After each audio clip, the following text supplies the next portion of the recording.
അച്ഛനെ വിളിച്ച് പറഞ്ഞിട്ട് തന്നെ ബാക്കി കാര്യം. ഇത് വെറുതെ വിട്ടാൽ ശരിയാവില്ല.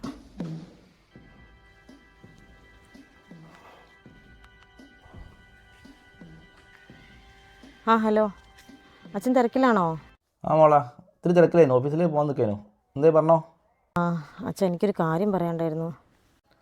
എന്തേ, പൈസൻ്റെ എന്താ ആവശ്യമാണോ? ഏയ് പൈസക്കൊന്നുമല്ല അച്ഛാ. പിന്നെന്താണ്, പറഞ്ഞോ. അതച്ഛാ, അച്ഛനെട്ട് വല്ലാണ്ട് ബുദ്ധിമുട്ടിക്കുന്നുണ്ട് അമ്മ. എല്ലാ പണിയും അച്ഛനെ കൊണ്ട് എടുപ്പിക്കുന്നത്. എന്തിന് അച്ഛൻ ഇന്നലെ അയച്ചു കൊടുത്ത പൈസക്ക് ആളെ വെച്ചിട്ടൊന്നുമല്ല മറ്റേ തെങ്ങ് തുറന്നത്. അച്ഛനെ കൊണ്ടാണ് തെങ്ങ് തുറപ്പിച്ച്. എന്നിട്ട് ആ പൈസ അമ്മ വേറെ കാര്യത്തിന് ഉപയോഗിക്കുക. ഓളിന്നലെ എന്നോട് പറഞ്ഞാണല്ലോ, ഞാൻ അയച്ച പൈസ കറക്റ്റാണ്, വേറെ ആളെ വെച്ചിട്ട് തെങ്ങ് ഉറപ്പിച്ച് നോക്കാം.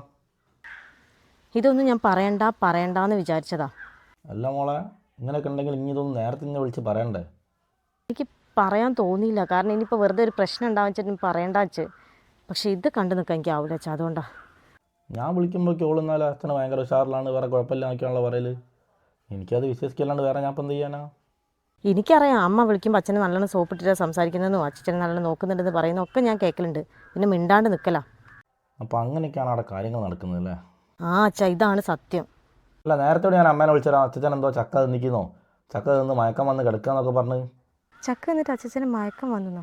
ഓ, ചക്ക തിന്നിട്ട് അയക്കില്ല, പണിയെടുത്തിട്ടേക്ക് അച്ഛന് മയക്കവും ക്ഷീണമൊക്കെ വന്നത്. അമ്മ പറയുന്നത് പകുതി വിശ്വസിച്ചാൽ മതി, പകുതിയും കളത്തരായിരിക്കും. ശരിയാക്കി തരാം. എനിക്കറിയാം എന്തൊക്കെയാണ് ചെയ്യേണ്ടത്. എൻ്റെ കയ്യിൽ നല്ലൊരു ഐഡിയ ഉണ്ട്. എന്ത് ഐഡിയ?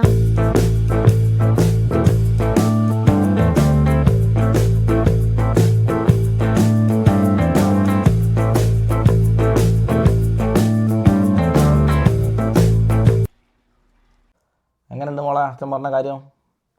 ഈ അടവിൽ എൻ്റെ അമ്മ വീഴുകയും ചെയ്യും, അച്ഛൻ ഇനി മര്യാദയ്ക്ക് നോക്കുകയും ചെയ്യും. അച്ഛൻ്റെ ഈ ഐഡിയ കൊള്ളാം, എനിക്ക് ഇഷ്ടപ്പെട്ടു. ഇതിലമ്മ ഫ്ലാറ്റ് ആയിരിക്കും, പിന്നെ അച്ഛൻ ഇവിടെ ഒരു പ്രശ്നം ഉണ്ടാവില്ല.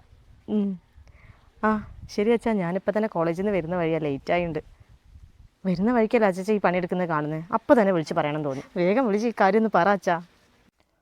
ആ മോളെ, ഇന്നെന്തായാലും അച്ഛൻ ഇപ്പം ഇനി വിളിക്കാൻ കഴിയില്ല, അച്ഛന് ഡ്യൂട്ടി കയറാൻ സമയമായി. ഞാൻ നാളെ രാവിലെ എന്തായാലും വിളിച്ചോളൂ കേട്ടോ. ഓക്കെ, ആയിക്കോട്ടെ, ശരി എന്നാൽ. അമ്മേ, ഈ കാര്യം കേട്ട അമ്മ ഫ്ലാറ്റ്. അച്ഛാ, ഇനി അച്ഛന് പരമ സുഖമായിരിക്കും. പാലിത്തിരി ഒഴിച്ചാൽ മതി. അച്ഛന് കട്ടൻ ചായ കൊടുക്കാം. വെറുതെ പാല് വേസ്റ്റ് ആക്കണ്ട, അത് മതി. അച്ഛന് കട്ടൻ ചായ കൊടുത്താൽ മതി.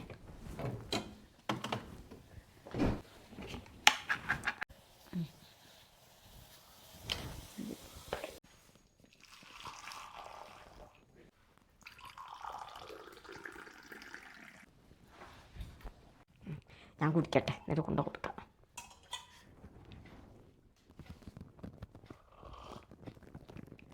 അച്ഛാ, അതാ ചായ കുടിച്ചോളി. അല്ല മോളെ, ഇപ്പം പാല് കിട്ടലില്ലേ? കുറേ ദിവസമായല്ലോ കട്ടൻ ചായ കുടിക്കുന്നത്. പാലിനൊക്കെ എന്തോ വിലയാണ്. ഇപ്പോൾ കട്ടൻ ചായ കുടിച്ചോളി, വയസ്സായില്ലേ. ഞാൻ എന്നൊരു പാല് വാങ്ങിയാൽ 5 ദിവസമൊക്കെ ഒപ്പിക്കൂ, അത് തീർന്നല്ല. കട്ടൻ ചായ മതി സിന്ധു, ഞാൻ ചോദിച്ചതേ ഉള്ളൂ. അല്ല, ഇതെന്താ അച്ഛന് മാത്രം കട്ടൻ ചായ? ഇവിടെ പാലുണ്ടേനല്ലോ. ആ പാല് കുറച്ചേ ഉള്ളേനും, അത് എനിക്ക് കാച്ചി തന്ന്. എന്നിട്ട് അമ്മ അടുക്കളയിൽ നിന്ന് പാൽ ചായ കുടിക്കുന്നത് ഞാൻ കണ്ടിട്ടല്ലേ. ലേശേ ഉള്ളേനും, അത് ഞാനും കുടിച്ചാൽ. നിങ്ങളില്ലേ ആ കട്ടൻ ചായ കുടിച്ചെടുത്തിട്ട് പോയി കുത്തിരിക്കാൻ നോക്കി, വെറുതെ ഓള് പെരുപ്പിക്കാൻ നിൽക്കൂ. അച്ഛാ, നിങ്ങൾ വേച്ചാറാവണ്ട. ഇന്ന് ഞാൻ കോളേജിൽ പോയി വരുമ്പോൾ പാല് വാങ്ങാം. വൈകുന്നേരം പാൽ ചായ കുടിക്കട്ടോ. സാരല്ല മോളെ, കുറേ ആയല്ലോ പാല് കറന്ന് ചായ കുടിച്ചിട്ട്. കുറേ ദിവസമായില്ലേ നിങ്ങൾ പാൽ ചായ കുടിച്ചിട്ട്? അതിനെക്കൊണ്ടാന്ന് എനിക്കറിയാം. ഞാൻ എന്തായാലും ഇന്ന് കോളേജ് വിട്ട് വരുമ്പോൾ വാങ്ങിക്കോളാം. എന്നാൽ ശരി, ഞാൻ പോവാണേ. അമ്മേ, ഞാൻ പോവാണേ. ആ ആ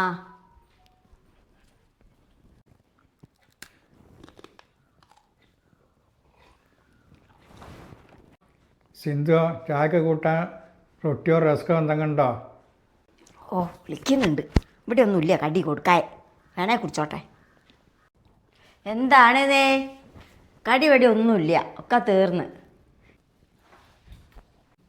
നിങ്ങളെ മോനെ അവിടെ കിടന്ന് കഷ്ടപ്പെടുന്നത് നിങ്ങൾക്ക് ഇവിടെ ഇങ്ങനെ കുത്തിട്ട് തിന്നാനല്ല, ലോണും കാര്യങ്ങളൊക്കെ ഉണ്ട് അടയ്ക്കാൻ. എന്താ സിന്ധു, ഞാനിവിടെ എന്തെങ്കിലും ഉണ്ടാകുമെന്ന് വിചാരിച്ചതാണ്. ഓ, ചായയും കുടിച്ച് ഇവിടെ ഒന്ന് കുത്തിരിക്കുന്നോ?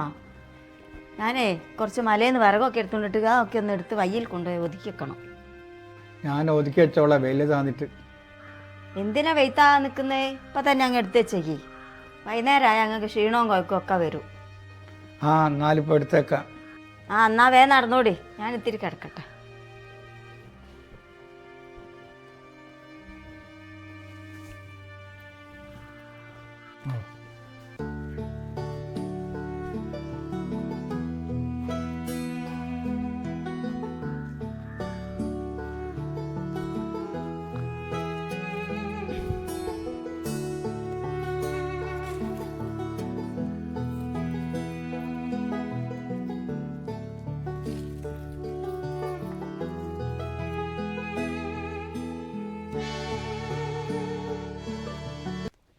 ആ സുധേട്ടാ, ഞാൻ ഇത്തിരി കിടന്നായിരുന്നു.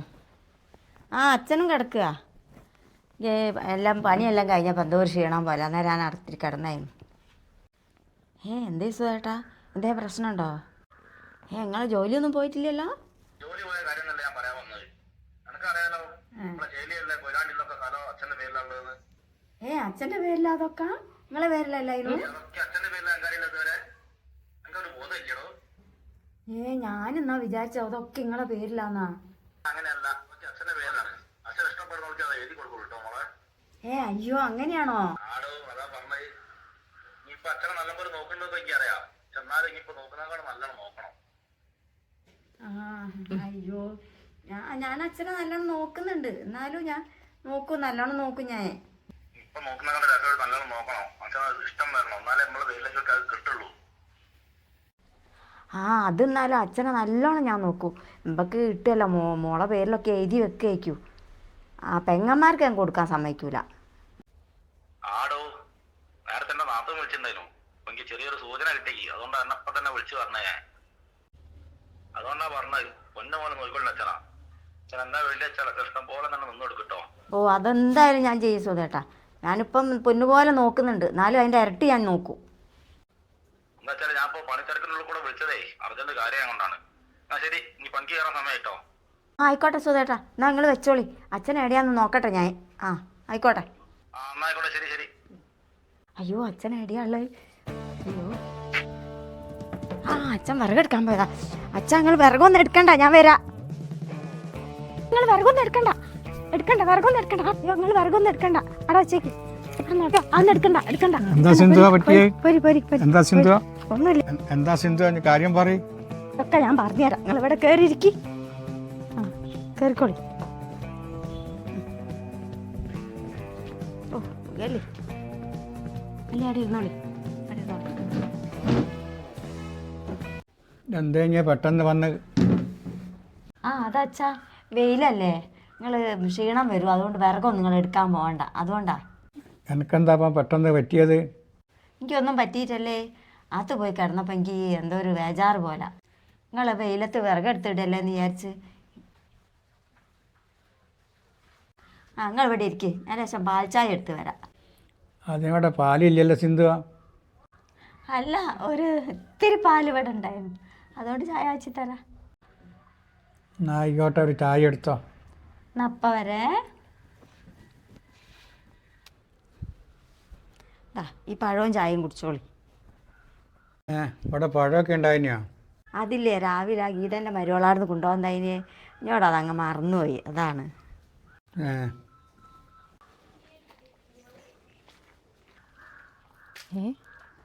അച്ഛന് പാൽച്ചായയും പഴമൊക്കെ കൊടുത്തിട്ടുണ്ടല്ലോ. ഇതെന്താ, അച്ഛൻ വിളിച്ചോ? ഇനി വന്നോ? ഇതെന്താ ഇവിടെ പാലൊന്നുമില്ല, എന്നിട്ട് പാൽച്ചായയും പഴമൊക്കെ ഉണ്ടല്ലോ. അച്ഛൻ പണി തുടങ്ങി. അല്ല, അമ്മക്ക് ഇങ്ങനെയൊക്കെ ഉണ്ടാക്കി കൊടുക്കാൻ അറിയല്ലേ? എന്താടി ഞാൻ അങ്ങനെ പറയുന്നത്? എമ്പളച്ചനല്ലേ, എമ്പളച്ചൻ എമ്പളല്ലേ കൊടുക്കണ്ടിയേ? വേറെ എഴുതാൻ കിട്ടാണ്ട് അച്ഛന്? അല്ല, എന്ന് മുതൽ എമ്പളച്ചനായത്? അല്ല, എമ്പളതല്ലേ അച്ഛേ, വേറെ ആരുതെങ്കിലാ? അച്ഛൻ എങ്ങനെയൊക്കെ നോക്കാൻ അമ്മ എന്ന് മുതൽ പഠിച്ച്? ഞാൻ എന്നും നോക്കലില്ലേ, എന്നായിട്ടാ? അല്ല, ഇന്ന് എടുപ്പിക്കാൻ പണിയൊന്നുമില്ലേനോ ഇവിടെ? ഒരു പണിയില്ല, പണിയെല്ലാം ഞാനെടുത്ത്. ഇതാദ്യം അങ്ങ് ചെയ്താൽ പോരേനോ? അപ്പം അച്ഛൻ്റെ ഐഡിയ വർക്കൗട്ടായി. പണത്തേക്കാളും സ്വത്തിനേക്കാളും ഒക്കെ വലുതാണ് സ്നേഹം എന്നൊക്കെ വാക്കുകൾ കൊണ്ട് നമ്മൾ പലപ്പോഴും കേട്ടിട്ടുള്ളതാണ്. എന്നാൽ അത് പ്രാവർത്തികമായി കാണുന്നത് വളരെ ചുരുക്കമാണ്. പണമുള്ളവൻ്റെ കൂടെ ആളുണ്ടാകൂ, പണമില്ലാത്തവൻ പിണം എന്ന് കേട്ടിട്ടില്ലേ? സ്വത്തും പണവും ഉണ്ടെന്നറിഞ്ഞാൽ പിന്നെ അവരെ നോക്കാനും ശുശ്രൂഷിക്കാനും തലോടാനും ഒക്കെ ആളുകൾ കാണും.